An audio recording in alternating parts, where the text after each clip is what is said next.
कैसे हो सारे। आज से हम लोग करने वाले हैं सैंपल पेपर 9 का सेक्शन बी 2 मार्क्स के क्वेश्चन।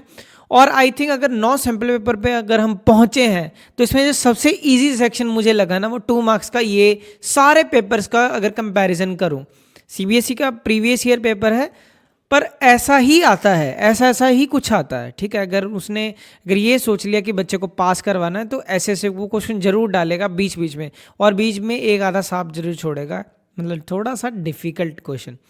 पहला क्वेश्चन 21 के 2 पार्ट दिए हैं।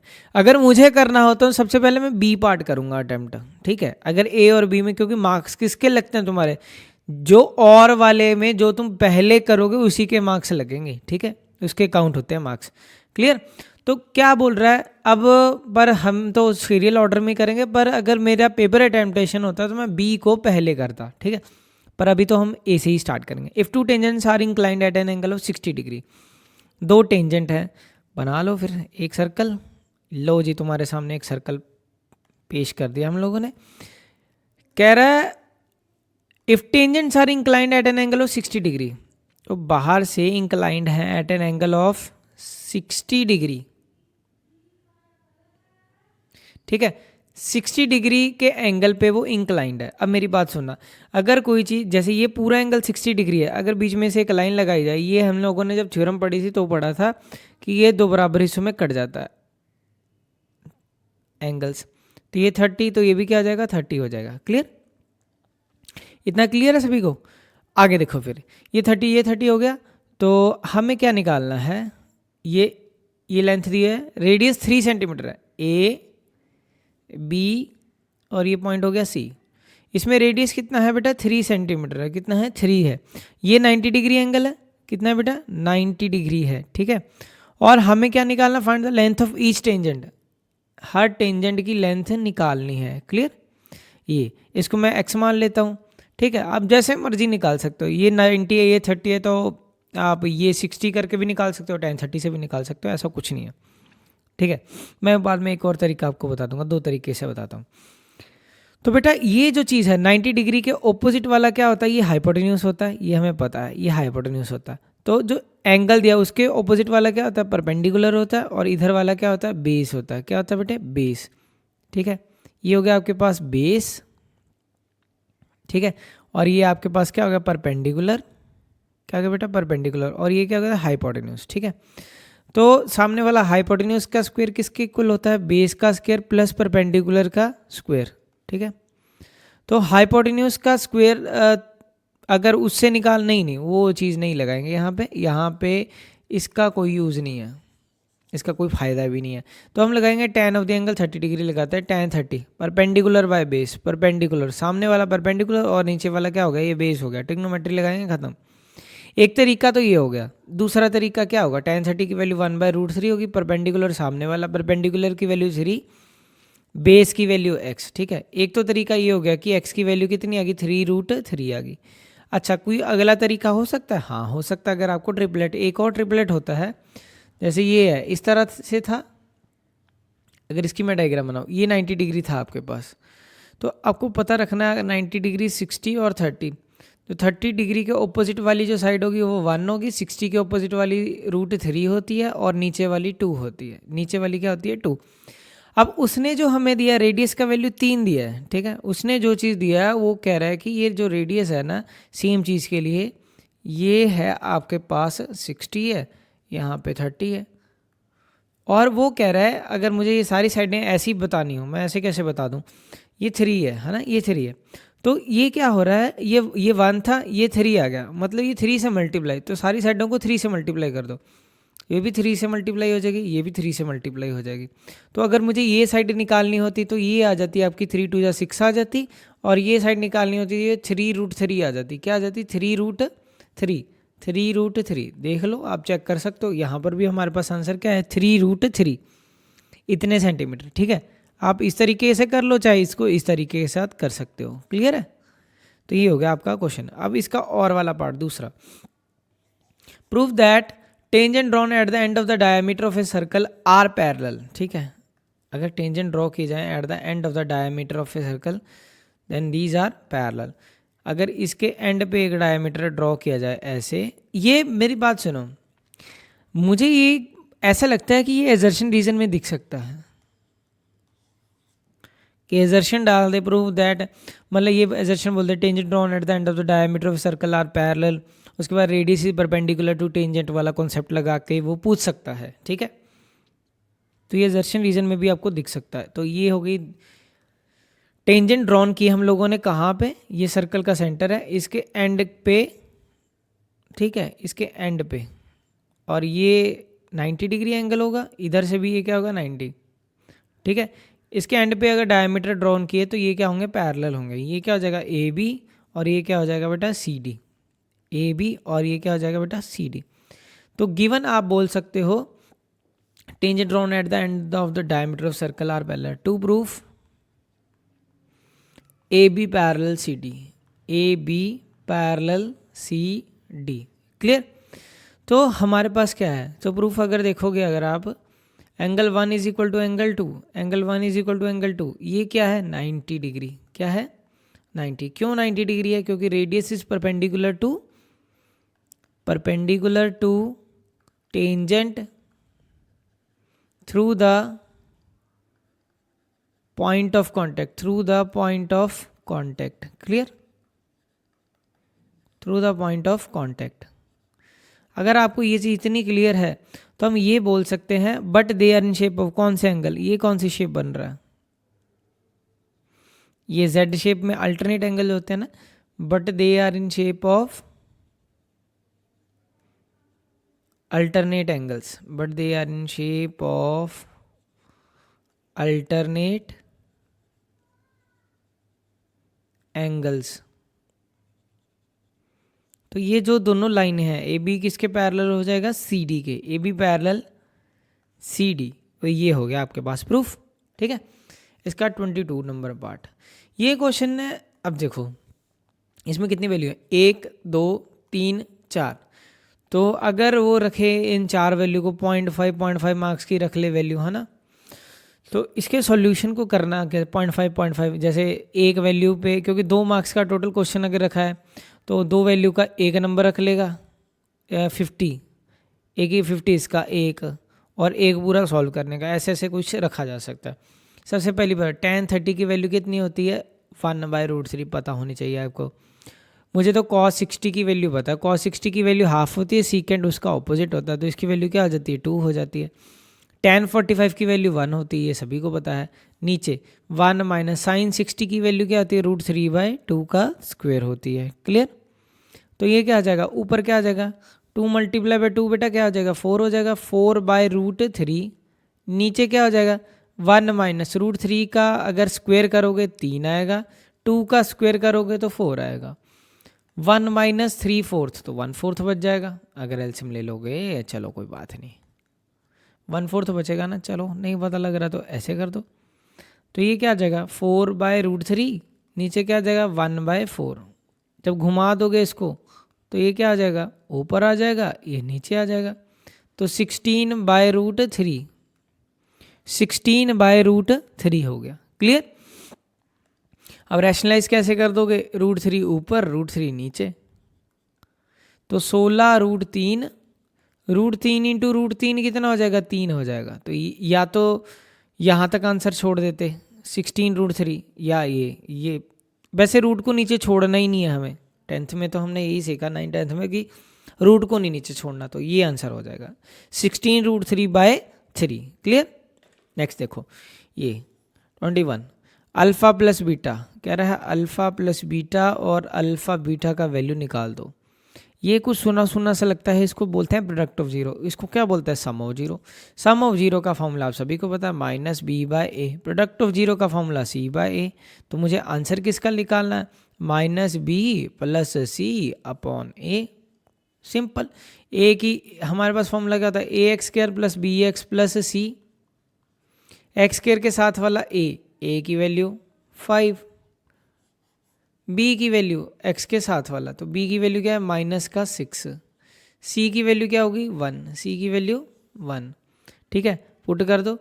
b की वैल्यू ये इस माइनस का साइन और एक इसका माइनस का, तो ये क्या होगा ओनली 6 हो गया। ठीक है, प्लस c की वैल्यू 1 अपॉन a की वैल्यू 5, तो ये क्या होगा 7/5, क्या होगा बेटा 7/5। Clear. 24 number, find the ratio. Find the ratio, ratio find करनी है। तो रेशो हमने क्या मान ली, k/1। Line segment joining the point, line segment joining the point का मतलब बेटा क्या होता है, एंड पॉइंट ए और बी, -6, 10 और बी का पॉइंट क्या है 3, -8। क्लियर। k/1, ये क्या हो गया x, y। क्लियर। तो इसको ऊपर ले चलते हैं, पहले इसी को सॉल्व कर देते हैं। रेशो ही फाइंड करने को बोला उसने और कुछ नहीं। तो हम क्या करेंगे, x कैसे निकलता है, x हमारा ऐसे करते हैं, ये पेन से करते हैं, x = ये वाली चीज़ इससे मल्टीप्लाई होगी तो k × 3 + 1 × -6। नीचे क्या हो जाएगा बेटा, रेशो का प्लस, नीचे क्या होगा रेशो का प्लस, और y का वैल्यू k × तो y के कोऑर्डिनेट ले लेने इसके भी इसके भी, k × -8 + 1 × 10, नीचे रेशो का प्लस। ठीक है, तो कुछ और दिया देख लेते हैं, कुछ और अगर दिया हो। फाइंड द रेशो, हाँ अब इसके बाद मैंने एक चीज़ देखा ही नहीं, नोट ही नहीं किया था, उसको नोट करते हैं। यहाँ पे ये पॉइंट हटा दो, ये पॉइंट हटा दो, और x और y की वैल्यू हमें दी हुई है। क्या दी हुई है, find the ratio in which point p, ये पॉइंट p है -4,6। मैं वही सोचूँ भी पॉइंट तो दिए होने चाहिए थे, -4,6। तो ये x की वैल्यू हो गई, ये किसकी वैल्यू होगी, y की वैल्यू होगी। पुट कर देंगे और सॉल्व कर देंगे। x की जगह पे बेटा -4, ये 3 × k क्या होगा 3k हो गया, ये प्लस माइनस माइनस -6, नीचे k + 1।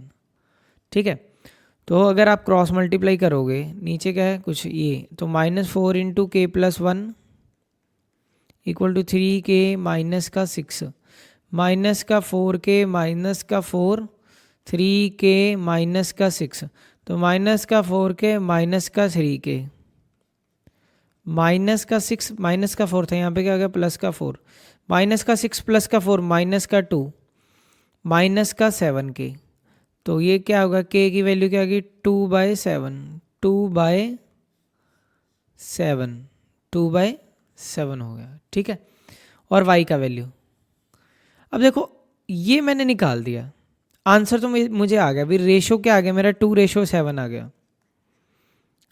ठीक है, तो मैं 1-2 मार्क्स में पूछा इतना ही बहुत है, पर अगर सेम क्वेश्चन 3 मार्क्स में होता तो मैं क्या करता, या वो y का वैल्यू ना देता।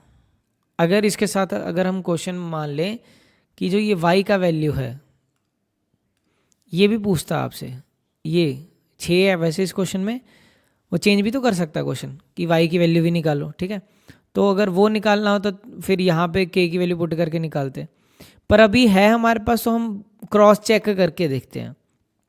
y की वैल्यू क्या है 6, ये क्या है 2/7 -8 +10 अपॉन k + 2/7 +1, तो ये क्या है 8 16/7 +10, नीचे 7 2 + 7, तो एलसीएम लोगे तो कितना आ गई है 7 -16, 7 × 70, नीचे 9/7। बेटा ये 7 से 7 कैंसिल हो गया, 70 और 16 इसको अगर माइनस करेंगे कितना आएगा बेटा 54, और ये डिवाइडेड बाय 9, 9 6 = 54, तो 6 इधर भी है 6 इधर भी है, मतलब हैंस प्रूव्ड, हैंस प्रूव्ड। तो ये बात सही है। ठीक है, नेक्स्ट ये रहा हमारे साथ। अच्छा, इसका और पार्ट किया नहीं हमने, इसके साथ और भी पार्ट होगा ना, ये रहा। ठीक है, प्रूव दैट, ये इसको उठा लेते हैं, यहाँ पे स्लाइड नहीं है तो यहाँ पे इसको एडजस्ट करके, हाँ एक और पार्ट है इसका बी पार्ट, 24 का ही बी पार्ट हमारा पेंडिंग है, उसको करते हैं। Prove that are the vertices of isosceles triangle. ठीक है, कुछ भी करने के लिए ए बी सी पॉइंट, तो are the vertices of isosceles triangle तो तभी होगा ना जब इसकी दो साइड इक्वल होंगी। ए बी मतलब कौन से पॉइंट है, 3,0 6,4 ये पॉइंट ए से लेके बी तक का। उसके बाद क्या, बी से लेके सी, बी से लेके सी, बी से लेके सी का पॉइंट क्या है बेटा हमारे पास 6,4 -1,3, ठीक है। फिर सी से लेके ए, सी से लेके ए, सी ए 3,0 -1,3 ये हो गया। चलो फिर करते हैं शुरू। अंडर रूट डाला, ए से लेके बी, पहले में से पहला माइनस करो उसका स्क्वायर करो, प्लस दूसरे में से दूसरा माइनस करो उसका स्क्वायर कर दो, ठीक है। तो 6 - 3 3, 3 का स्क्वायर, 0 - 4 -4 का स्क्वायर, 3 का स्क्वायर क्या हो गया बेटा 9 हो गया, 4 का स्क्वायर क्या होगा 16 होगा, 16 और 9 25 हो गया, 25 का रूट 5 हो गया। इसका देखते हैं बी से लेके सी तक का, पहले में से पहला माइनस करो, जो भी होगा जब माइनस करोगे दूसरे नंबर पे जो चीज़ आएगी उसका साइन क्या हो जाएगा, चेंज हो जाएगा जो भी होगा। फिर 4, दूसरे नंबर पे क्या आएगा 3 के आगे प्लस का साइन उसके ऑपोजिट साइन लग जाएगा। तो 6 + 1 क्या आ जाएगा 7 का स्क्वायर, 4 - 3 1 का स्क्वायर, 7 का स्क्वायर बेटा क्या होगा 49 हो गया, प्लस का 1 हो गया, तो रूट 50 हो गया। इसको ऐसे ही छोड़ते हैं। सी से लेके ए तक 3 और ये माइनस का था 1, क्या आ जाएगा प्लस का 1 हो जाएगा, उसका स्क्वायर, प्लस 0 - 3 का स्क्वायर हो गया, 3 + 1 क्या होगा 4 का स्क्वायर, ये क्या होगा 3 का स्क्वायर, वही 3 4 5 ट्रिपलेट की तरह दिखने लग गया। 16 और 9 ये रूट 25 हो गया, रूट 25 किसका आंसर होता है 5 का होता है। तो हमारे पास एक ये 5 आ गया, एक ये, दो साइडें इक्वल हो गई। ए बी और सी ए क्या हो गया, ए बी और सी ए इक्वल हो गया, ठीक है, is not equal to B C, so A B C is, A B C क्या बन गया, is isosceles triangle, is isosceles triangle, ठीक है। ये एक आइसोसेलेस ट्रायंगल बन गया, क्लियर। अब ये एक रहता था हमारे पास, एक cartoon consist of 60 shirt, shirt कितनी है उसमें 60 है, जो बोलेगा वो लिखते जाएंगे, टोटल शर्ट। गुड कितनी है, अच्छी कितनी है शर्ट 48, ठीक है जी। 8 मेजर डिफेक्ट, इसमें मेजर डिफेक्ट है वो कितनी है, मेजर डिफेक्ट ज़्यादा डिफेक्ट है वो 8 है। माइनर डिफेक्ट वाली, माइनर डिफेक्ट ऐसी कितनी है बेटा 4 है। Nigam a trader will accept the shirt which are good but Anmol, कोई अनमोल बंदा है। Another will only reject the shirt which are major defect, वो शर्ट को रिजेक्ट कर देता है जिसमें मेजर डिफेक्ट है, ये वाली। निगम एक ट्रेडर है, वो मेजर डिफेक्ट वाली चीज़ नहीं लेता, ठीक है। तो पहले लिख लेते हैं ना, एक निगम है, एक दूसरा क्या था अनमोल। अनमोल कौन सी रिजेक्ट करता है, मेजर डिफेक्ट वाली है ना, जो मेजर डिफेक्ट वो वाली चीज़ नहीं लेता। और ये कौन सी एक्सेप्ट करता है, ओनली गुड। निगम एक ट्रेडर है, वो कौन सी एक्सेप्ट करता है, ओनली गुड, पहले मैंने लिख लिया, ठीक है। ये ओनली गुड को accept. One shirt is drawn from the find that it is acceptable to Anmol, तो हमने निगम के बारे में तो पढ़ना ही नहीं, हमने तो अनमोल के बारे में पढ़ना। अनमोल मेजर डिफेक्ट वाली चीज़ें उड़ा देता है, उसको मतलब ये वाली चीज़ नहीं चाहिए, बाकी काम चल जाएगा। तो प्रोबेबिलिटी का फॉर्मूला क्या होता है हमारे पास, favourable outcome by total outcome, ठीक है। तो हमारे पास जो टोटल आउटकम है वो कितने आ गए, टोटल आउटकम तो 60 है, और ये चीज़ उसको चाहिए नहीं, तो 48 और 4 52, तो 52 बाय ये हो गया 13 चौके 52, 4 15 चौके 60, तो 13 बाय 15 इसका क्या आ जाएगा आंसर, 13 बाय 15 इसका बेटा क्या आ जाएगा आंसर हो जाएगा। क्लियर है। तो हो गए आज की क्लास के क्वेश्चन ख़त्म, ठीक है। तो होप आप सभी को ये वीडियो अच्छा लगा होगा और समझ भी आया होगा। तो लेते हैं आप लोगों से अलविदा। आप सभी अपना ध्यान रखें और अपनी तैयारी को ऐसे कंटिन्यू रखें और मुस्कुराते हुए चेहरे के साथ हम लेते हैं आप लोगों से अलविदा। Thank you. जय हिंद दोस्तों।